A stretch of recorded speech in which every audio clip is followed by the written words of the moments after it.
not an aspiration of future generations.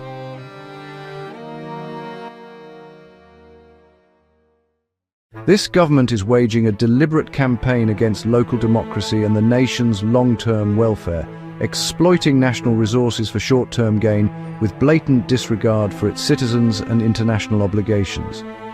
Its actions constitute a direct assault on local authority and a profound failure of moral leadership, nowhere more evident than in its response to the global climate crisis.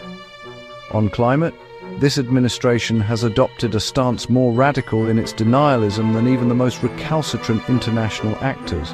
Its policy is not merely negligent, it is actively destructive. It aggressively promotes fossil fuel expansion while refusing meaningful participation in emissions trading schemes, a strategy of evasion that seeks impunity and prioritizes transient profit over planetary duty.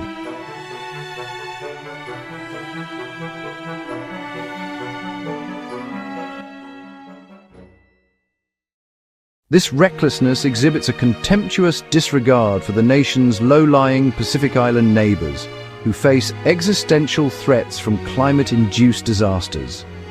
Scientific consensus forecasts catastrophic loss of life in the hundreds of thousands across the Asia-Pacific region, a direct consequence of such policies.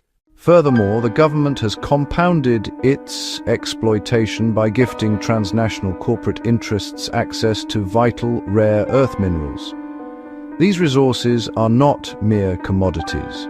They are Taonga, treasured possessions of the local indigenous people, inseparable from the land and their cultural heritage.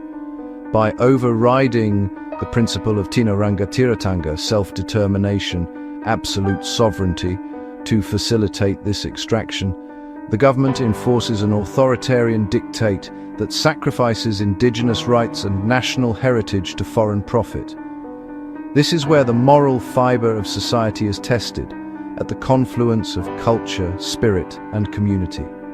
True social quality and shared values demand guardianship, not plunder, integrity, not evasion. The government's course is a wholesale betrayal of that duty. Description: this text presents a critical analysis of a government's domestic and environmental policies, framing them as a deliberate and systemic assault on foundational democratic and moral principles. It accuses the administration of actively dismantling local democracy and prioritizing short-term corporate profit over long-term national and planetary welfare.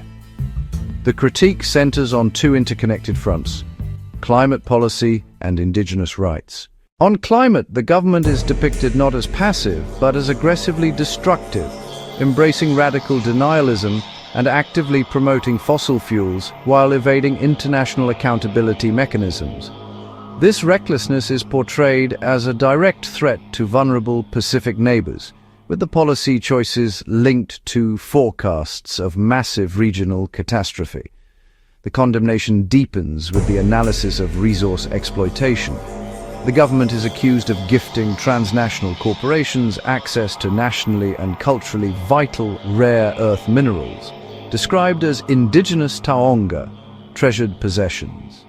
This action is framed as a fundamental violation of the Maori principle of Tino Rangatiratanga, self-determination, representing an authoritarian dictate that sacrifices indigenous sovereignty, cultural heritage, and national legacy to foreign commercial interests. Ultimately, the text argues that the government's course represents a profound moral failure, betraying the essential duties of guardianship, integrity, and communal responsibility in favor of plunder and evasion.